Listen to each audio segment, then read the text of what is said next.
Alors, on connaît maintenant le prix de l'Opel Mokka électrique sur Automobile Propre. Le SUV électrique Opel dévoile ses tarifs avec un premier prix fixé à 36 100 euros. En France, les commandes débuteront au 1er octobre quand son arrivée sur les routes n'est pas attendue avant 2021. Donc je vous passe l'intro. Long de 4,15 m, le SUV est plus petit que le Peugeot 2008 et se rapproche davantage du DS3 Crossback E-Tense. Reprenant le concept GTX expérimental, il inaugure le nouveau langage esthétique d'Opel, avec sa calandre pleine noir visor, épousant toute la largeur et comprenant des phares à diodes.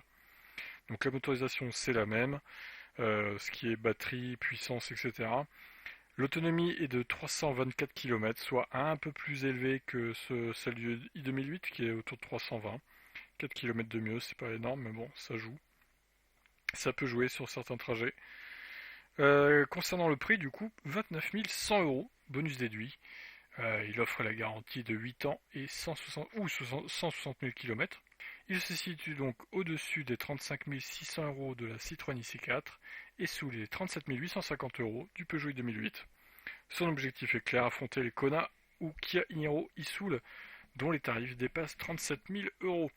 Hors bonus, on précise, pour les versions 39 kWh, ainsi que la Nissan Leaf plus proche avec ses 33 900 euros de base. Donc les commandes de l'Opel Mokka i débutent dès aujourd'hui en Allemagne, mais seulement le 1er octobre en France. C'est à cette date que nous connaîtrons la gamme complète, alors que les livraisons commenceront début 2021.